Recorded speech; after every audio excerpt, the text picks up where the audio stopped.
after saying goodbye to her husband Brian, Tammy is back to work. She struggles to pack without his help. This is a charger for my leg. See, this is the kind of stuff Brian would do for me. I'd say, honey, could you just put that big display case in the car for me? And he would do it. Oops. And today, Tammy's leg has a glitch. It's not charging, so she brings a backup. It's kind of like, you know, your heel breaks on your shoe, and luckily you have an extra pair. Kind of the same thing, but with legs. So I'll be right back. She makes a 3-hour commute to her Springfield office, controlling the truck with her hands, not her feet. In her first year as director of Illinois' Veterans Affairs, Tammy launched several programs for returning vets with PTSD and traumatic brain injuries. Here in Illinois, we're just not going to wait for the federal government to make these services available. We're going to take care of our troops ourselves. Yeah! Hey there, little sweetie. For Garrett Anderson, help is long overdue. 1 year after filing a disability claim, he finally received some good news from the VA, thanks to pressure from Illinois Senator Dick Durbin. It upsets me that the VA system operates in a way that it takes people of power and who you know and what you know to get what you want. So what do you want to drink? There's some right here. All right, let's just get this. Now, Garrett receives about $2,900 a month, $1,000 more than his first award. Please select your method of payment if you have... The VA now acknowledges Garrett's traumatic brain injury, but still denies his claim for PTSD. Okay, babe, let's go. And it wasn't about the money. It's about the recognition that you get injured, you will be taken care of. That's what they tell these men and women, that, you know, the government, your president, your people are behind you, and we're going to take care of you if you go to Iraq, if you go to Afghanistan, and if you get injured. Garrett's battle inspired him to join the American Legion to help other vets file their disability claims.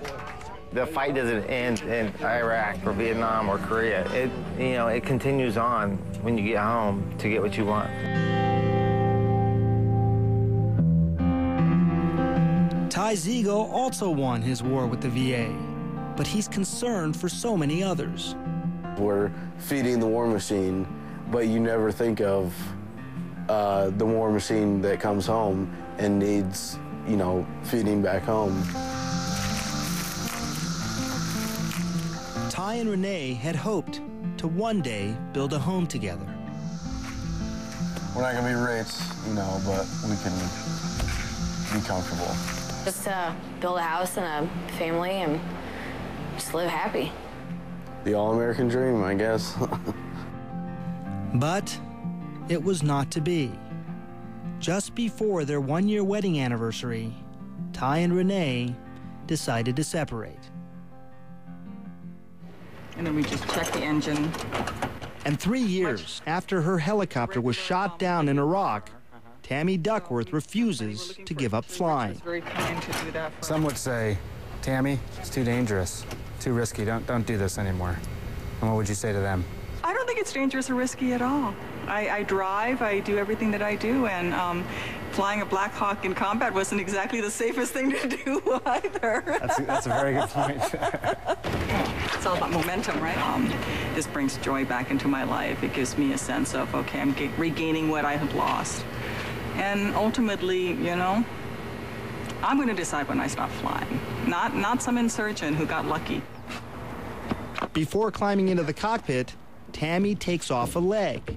It's easier to use just one to operate the rudders. It feels great to be back in, and this is what I do. This is where it all started, before everything else. Tammy can't pilot a helicopter until she first proves herself in a plane. And for now, she flies with an instructor.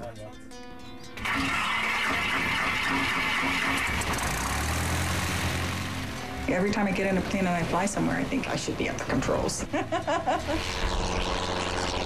Today, she gets her wish. It's a good way to start off the day. Now I go work for veterans. This morning was for me, and now I go and do my job.